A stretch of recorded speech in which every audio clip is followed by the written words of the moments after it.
ये तो आपको रोते बिलखते ही देखना चाहते थे, ये चाहते थे कि बस आप रोते रहो, बिलखते रहो और अपनी जिंदगी बस यूं ही जीते रहो। लेकिन आप भी सोचते सोचते बहुत आगे, बहुत दूर तक निकल गए और इनकी जो बकवास वाला शैल था ना, उसको आपने तोड़ दिया। इसको देखकर इन लोगों की आंखें फटी की फटी रह गई हैं कि इतना ज्यादा बदलाव कैसे आया। जब यूनिवर्स किसी का हाथ पकड़ता है ना, तो ऐसा बदलाव आना कोई बड़ी बात नहीं होती है। हेलो एवरीवन, डिवाइन टावर 777 में आप सभी का स्वागत करती हूँ। मैं हूं निधि। कैसे हैं आप? आई होप आप सभी स्वस्थ होंगे, सुखी होंगे और सुरक्षित होंगे।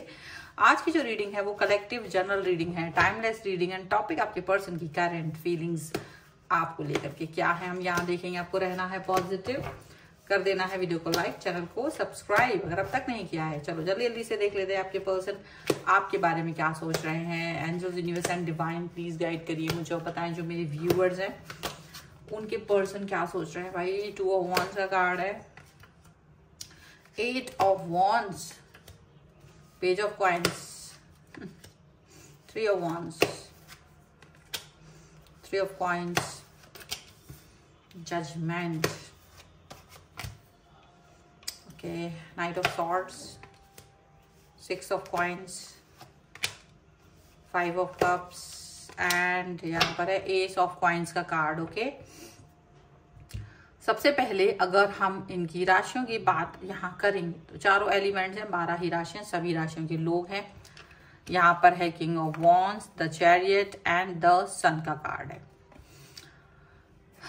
देखो ऐसा होता है कि आपके जो पर्सन है वो आपको किस तरह से देख रहा है। वो एक देख रहा है आपको इंडिविजुअल पर्सन की तरह, एक ऐसे पर्सन की तरह जो स्वतंत्र है, जो अपनी बात, अपने एंगल, अपने आप को प्रायोरिटी देने लगा, प्रायोरिटाइज करने लगा। मतलब पहले भी आप करते होंगे अपने आप को प्रायोरिटाइज, लेकिन लोगों की खुशी के लिए आपने हमेशा से चीजों को मतलब बदल दिया कि चलो ठीक है भाई, अगला इंसान ज्यादा इंपॉर्टेंट है। बट धीरे धीरे आपको ये फील हुआ कि प्रायोरिटाइज करना बहुत जरूरी है, प्रायोरिटाइज करना बहुत इंपॉर्टेंट है।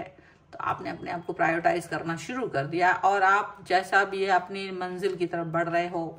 आप अपने काम पर फोकस कर रहे हो, अपनी लाइफ पर फोकस कर रहे हो और ज्यादा ही मतलब जो एक होता है ना, एक टाइम को, रूटीन को फॉलो करने वाला पर्सन, आप वो पर्सन बन गए हो। तो अभी क्या है, अभी क्या हो रहा है, लोग आपको ऐसे नहीं देखते रहे थे क्योंकि आप ऐसे बन नहीं रहे थे उनके सामने। आप मतलब एक ऐसे इंसान हो जो प्यार में झुक जाते हो, जो आप लोगों को की खुशियों को पहले रख देते हो कि चल यार ये खुश है, चलो ठीक है, ऐसा वाला आप वो वाले पर्सन रहे हो। लेकिन लोगों ने इसको आपकी वीकनेस समझ लिया, लोगों ने आपको बेइज्जत करना शुरू किया। यहाँ थर्ड पार्टी आपको खास तौर से दिखाई देगी एकदम clearly, because of third party, because of the person जो भी है। आपका पर्सन वो काम कर रहा है जो वो नहीं करना चाह रहा था, लेकिन बिकॉज ऑफ थर्ड पार्टी यहाँ आपके पर्सन ने या थर्ड पार्टी ने मिल करके आपकी एक ऐसी एक इमेज, मतलब आपको उन्होंने सोचा यार ये पर्सन ना झुकाया जा सकता है, ये सॉफ्ट हार्टेड है, इसको यूज कर सकते हैं, तो वो वाली बात की। और उसके बाद बहुत बेइज्जती, बहुत सारी आपके साथ में बुरी बुरी चीजें हुई हैं। और लेकिन चीजें अब ऐसी है कि आप जैसे कि अब दिख रहा है कि आपने उन सब चीजों को प्रायोरिटाइज करना बंद कर दिया, आपने खुद को प्रायोरिटी देना शुरू कर दिया। और जब ये किया है तो आप मान के रखिएगा कि आपके जो पर्सन हैं उनको ये बात समझ में आ रही है कि आप अपने आप को प्रायोरिटाइज कर रहे हो, आप अपने आप को प्रायोरिटी दे रहे हो। तो इनको ये चीज अच्छी नहीं लग रही है, ना आपके पर्सन को अच्छी लग रही है, ना थर्ड पार्टी को अच्छी लग रही है। हो गई ये उनकी फैमिली हो सकती है, थर्ड पार्टी उनकी फैमिली हो सकती है और ये उनको अच्छा नहीं लग रहा है कि आप अपने लिए बोलना शुरू कर चुके हो। इन्होंने आपकी बेइज्जती की, थर्ड पार्टी ने आपकी बेइज्जती की, लेकिन आप अब थर्ड पार्टी को और इनको जो इन्होंने आपकी बेइज्जती की थी उसका जवाब देना शुरू कर चुके हैं, वो भी सूद समेत, वो भी सूद समेत आप इनके सवालों का जवाब देना शुरू कर चुके हैं। और दूसरी बात है, आपके पर्सन आपको समझ ही नहीं पा रहे हैं, आपके पर्सन नहीं समझ पा रहे हैं कि आप एक्चुअल में क्या हो, ठीक है। बिकॉज आप जो जिस तरह से बिहेव कर रहे हो ना वो एकदम डिफरेंट है, वो एकदम अलग है। और उसकी वजह से आप जिस तरीके का बिहेवियर इनको दिखा रहे हो ना, तो इनको ये समझ ही नहीं आ रहा है कि यार तुम हो क्या, तुम किस तरीके के पर्सन हो, you are very different person. तो इनको ये चीज अच्छी नहीं लग रही है कि आप बोलना शुरू कर चुके हो। क्योंकि क्या होता है ना, जब आप चुप रहते हो ना तो लोग आपको बेवकूफ समझने लगते हैं और बस वो चाहते हैं आप बेवकूफ बने रहो, बस सब आप कितने इंटेलिजेंट हो वो नहीं चाहते। लेकिन आपने जब इनको सूद का, इनके बकवास बातों का जवाब अपने एक्शंस से देना शुरू किया, ये नहीं कि इनको सुनाना शुरू कर दिया, इनको इनके आपने अपने एक्शंस के थ्रू दिखाना शुरू किया कि अरे I don't even care about you, मैं सिर्फ तब तक ही तुम्हारी केयर कर रहा था या कर रही थी जब तक मुझे ये लगा कि तुम रिलेशन को संभालने लायक हो।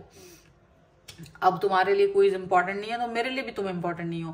तो जब आपने ये ईंट का जवाब पत्थर से देना शुरू किया है ना, दान ये लोग ना आपको एक अलग तरीके से देख रहे हैं, ये आपकी जासूसी करना शुरू कर चुके हैं कि एक्चुअली में हो क्या रहा है। इतनी ज्यादा नजर रखी जा रही है ना इस समय आपके ऊपर, इतना ज्यादा आपको फोकस किया जा रहा है कि हो क्या रहा है इस लाइफ में, इनकी लाइफ में क्या हो रहा है, चल क्या रहा है इनकी लाइफ में, ये जानने का इतना ज्यादा वहां पे चस्का चढ़ा हुआ है कि पूछिए मत। बहुत ज्यादा चस्का चढ़ा हुआ है कि भाई जान लें कि क्या हो रहा है, किस तरीके का सिचुएशन है यहाँ पर। लेकिन आप एक बात समझ के रखो, एक बात समझ के रखो कि ये जो पर्सन है, ये यहाँ पर जो थर्ड पार्टी सिचुएशन है, जो थर्ड पार्टी सिचुएशन है वो आपको जजमेंट नहीं लेने दे सकते। उनका घमंड इतना ज्यादा है कि वो नहीं चाहते कि आपको जजमेंट मिले। लेकिन जजमेंट कौन दे रहा है आपको? यूनिवर्स। जब यूनिवर्स तुमको जजमेंट देने के ऊपर आ जाएगा तो कोई थर्ड पार्टी टिक सकती है क्या? नहीं। जब ईश्वर तुम्हें जजमेंट देने के उस पर उतार जाए तो क्या कोई इंसान सामने टिक सकता है? नहीं। तो यही चीज हो रही है कि आपको, जैसे आप एक ना सुप्त पड़े हुए थे, आप भी कहीं से, अब आपने आपको याद करो तो आपको लगता है यार ये एक्शंस जो मैं आज ले रही हूँ, जो मैं आज ले रहा हूँ, ये एक्शन मैंने पहले क्यों नहीं लिए। तब आप एकदम से दानी, आप लॉयल, ऑनेस्ट, आपको बहुत बातें सुनाई जा रही हैं, आपको काम करवाया जा रहा है, आपकी बेइज्जती की जा रही है, आप तब भी हंस रहे हो, दुखी हो रहे हो, बट इट्स ओके वाली सिचुएशन है। आप दुखी हो रहे हो, आपकी बेइज्जती की जा रही है, लेकिन आप तब भी अपने आप को मतलब अकेले में रो रहे हो, भगवान के सामने रो रहे हो, मंदिर में रो रहे हो, आप रोते रहे हो, अंदर अंदर रो रहे हो, रात में सोते समय रो रहे हो। लेकिन आप इस व्यक्ति से नहीं कह पा रहे हो कि यार ऐसा मत करिए, इस तरह का बिहेवियर मुझे अच्छा नहीं लग रहा, ना उस थर्ड पार्टी से कह पा रहे हो। और वो दोनों लोग भी आपकी, ऐसा नहीं कि उन्हें समझ नहीं आ रहा था कि आप दुखी हैं, नहीं, उन्हें खूब समझ में आता था, लेकिन उनको उससे कोई मतलब नहीं था, क्योंकि उनका आपसे कोई जुड़ाव नहीं है, आपसे कोई कनेक्शन नहीं है, तो उनको आपकी तकलीफ लगती ही नहीं थी। उन्हें लगता था कि तुम तो तकलीफ पाने के लिए ही हो, तुम तो पंचिंग बैग हो, हमारे पंचिंग बैग जिसको पंच कर सके,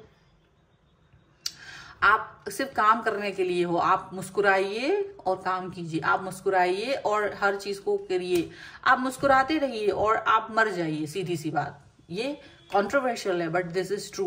उनको ये से कोई मतलब नहीं था कि तुम स्वतंत्र रह करके अपनी कोई इमेज बनाओ, उनको था कि तुम मर जाओ तो शायद तुम्हारी जगह किसी और को दे दी जाए, बट जब तक यहाँ पर हो तो चुप रहो, मुस्कुराते रहो, काम करते रहो, एंड दैट्स इट।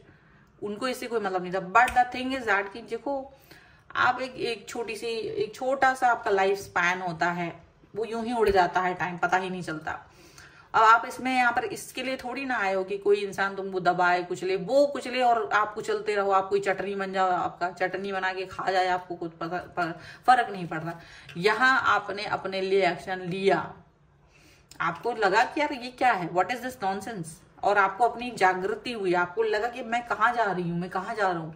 और दैट टाइम आपको ये चीज का रियलाइजेशन हुआ कि मौका मिल रहा है आपको आगे बढ़ने के लिए, अपने आप को चेंज करने का मौका मिला। और ये दिमाग आपका लगा कि यार नहीं, मुझे बदलाव की जरूरत है, मुझे ग्रोथ की जरूरत है। आप अच्छा खासा दिमाग लगा सकते हो और आप अपने इस अच्छे खासे दिमाग को इस्तेमाल करते हुए आगे बढ़ गए हो। यहाँ पर ऐसा दिख रहा है, बहुत मतलब एक जो सिचुएशन है ना वो आपकी बहुत अच्छी वाली। तो बेइज्जती का जवाब अब अच्छे से सूद समेत वापस कर रहे हैं आप, पता है, क्योंकि अब आपको अंडरस्टैंडिंग हो गई। तो जब आप अपने लिए काम करना शुरू कर चुके हो तो ये थर्ड पार्टी और इनको और आपके पर्सन को तो बिल्कुल देखो नहीं पसंद आ रहा है। कुछ और कार्ड्स के थ्रू भी हम देखेंगे। Angels, universe and divine please guide करिए। और अगर आप अपनी पर्सनल रीडिंग चाहते हैं, व्हाट्सएप नंबर आपकी स्क्रीन पर है। रीडिंग स्टार्ट है 199 rupees on words. Mini reading से लेके डिटेल रीडिंग तक करवा सकते हैं। और कुंडली दिखवाना चाहते हैं या वास्तु करवाना चाहते हैं, अपना घर का नक्शा दिखवाना चाहते हैं, उसके लिए भी आप मुझे कनेक्ट हो सकते हैं। बर्डन का कार्ड है, अलोननेस का कार्ड है, एक्सपीरियंसिंग का कार्ड है, टर्निंग इन का कार्ड है एंड यहाँ पर है ब्रेक थ्रू, यहाँ पर है लेजीनेस, ट्रैवलिंग एंड कॉम्प्रोमाइज। देखो ये चाहते ही नहीं थे, ये चाहते थे, इनके पर्सन थर्ड पार्टी और पर्सन चाहते थे आप कॉम्प्रोमाइज करके जीवन जीते रहे, ट्रैवल करते रहो, बस अपनी लाइफ में सीधा उठो, एक रूटीन का काम है और ये आप चाहे आपको अच्छा लगा, मतलब ये ह्यूमैनिटी ही भूल गए। ये एक होता ना एक ह्यूमन बिहेवियर के उसके अधिकार, उसका खुश रहने का अधिकार, वो भुला दिया। कॉम्प्रोमाइज करिए आप, बस चीजों के साथ कॉम्प्रोमाइज कीजिए। आपको जीवन जीने का अधिकार नहीं है, खुश होने का अधिकार नहीं है, ऐसा कुछ सोच करके। और उस पर कोई वर्क नहीं किया गया, क्योंकि जो थर्ड पार्टी है वो अपनी लाइफ में मस्त है, उनको कोई मतलब नहीं है आपकी लाइफ झंड हुई पड़ी है, उनको कोई मतलब नहीं है। दे आर मतलब एंजॉइंग देयर ओन लाइफ, वो अपनी लाइफ को एंजॉय कर रहे हैं। आप क्या मर रहे हो, खप रहे हो, उससे उन्हें कोई मतलब नहीं था, बस वो चाहते थे आप जीते रहो। एंड इससे भी कोई मतलब नहीं कि आपकी स्थितियां कैसी हो रही हैं, मतलब वो आपको ही आपके आंसुओं का जो कहते हैं ना कि भाई तुम क्यों, आपकी आंखों में आंसू आ रहे हैं, वो कहते थे तुम्हारी खुद की गलती है, तुम खुद इसके लिए जिम्मेदार हो। तो देखो आप इस जिम्मेदारी को लेने से बच, मतलब कि भाई मैं क्यों जिम्मेदार हूं, आप लोग मेरी लाइफ में आए हो इसलिए मेरी लाइफ ऐसी हो गई है। लेकिन ये लोग आपकी लाइफ में से बर्डन बन के रहना चाह रहे थे, आपकी लाइफ को बर्बाद कर देने का पूरा सपना इन्होंने सजा रखा था। इनको मालूम था कि ये आपके लिए बर्डन है, इनको मालूम था कि आप अकेलापन है आपकी लाइफ में, आप ज्यादा ही अकेले हो गए हो, आप ज्यादा ही परेशान हो गए हो। और कहीं ना कहीं ये जो आप एक्सपीरियंस ले रहे थे ना, बहुत सालों का एक्सपीरियंस है ये, बहुत टाइम का एक्सपीरियंस है ये, और ये जो एक्सपीरियंस आपको मिला तो आपको रियलाइज हुआ कि ना तो आपका पर्सन आपका है, ना ये थर्ड पार्टी आपकी है, ना जमाना आपका है, आपको खुद ही आगे बढ़ना होगा। ये रियलाइजेशन आपको यूनिवर्स ने दिया है। ये इनर वॉइस को जब आपने सुना ना, तब आप अभी थर्ड पार्टी वगैरह सब मिलके तुम्हें तोड़ने की कोशिश कर रहे हैं ना, लेकिन तुम भी चिकने घड़े बन गए हो। अब बड़ा अच्छा काम किया आपने, चिकना घड़ा बनना जरूरी होता है कभी कभी, तो वो बन गए हो, अपने अंदर शीतलता फील कर रहे हो। और यहाँ जो ऊपर से ये सब चिल्ल पिल्ल कर रहे हैं ना, इनकी कोई बातें आपको सुनाई नहीं दे रही हैं। आपने जैसे इनकी बकवास वाली दीवार तोड़ दी है, उससे बाहर आ गए हो, वो जो शेल था जिसमें आप बंद थे बरसों से, उससे बाहर आ गए हो। तो इनकी आंखें फटी की फटी रह गई हैं आपको ऐसा देखते हुए। ये तो आपको हमेशा रोता बिलखता देख रहे थे, लेकिन आप तो अपना मतलब शैल ही तोड़ के बाहर आ गए। और एक्चुअल में तो आप ऐसे थे ही नहीं ना, आप हमेशा से अपने लिए, आप हमेशा राजा थे। लेकिन इनके साथ आप रह के थोड़ा सा चलो चलो अच्छा है, ओके चलो तुम खुश हो जाओ, तुम, वो वाली बात तो लंबा चल गया कुछ ज्यादा ही, वो नहीं चलना था, लंबा चौड़ा नहीं चलना था। तो that is what is happening here, okay. तो यहाँ पर ये सब दिख रहा है। ये है आज की रीडिंग अभी की। अगर आप इस पे क्लेम करना चाहते हैं, वीडियो लाइक कर दीजिए, चैनल सब्सक्राइब कर लीजिएगा अगर अब तक नहीं किया है तो। पर्सनल रीडिंग के लिए आप आ सकते हैं, व्हाट्सएप नंबर आपकी स्क्रीन पर है। कुंडली से कोई भी क्वेश्चन पूछना है आपको अपनी कुंडली से, अगर आप अपने घर का वास्तु का वो दिखवाना चाहते हैं मैप, या जानना चाहते हैं कि 42 देवता कहाँ पर है, आपका जो मेन डोर है वो सही है या नहीं, उसके लिए भी आप मुझसे कनेक्ट हो सकते हैं और व्हाट्सएप पर ही मैसेज कर सकते हैं, ठीक है। आप मुझे इंस्टाग्राम और मेरे दूसरे चैनल्स पर ही फॉलो कर सकते हैं, सभी का लिंक आपको डिस्क्रिप्शन बॉक्स में मिल जाएगा। मिलते हैं एक नई रीडिंग के साथ जल्दी, तब तक देखते रहिए divine tarot 777। Thank you for watching, bye.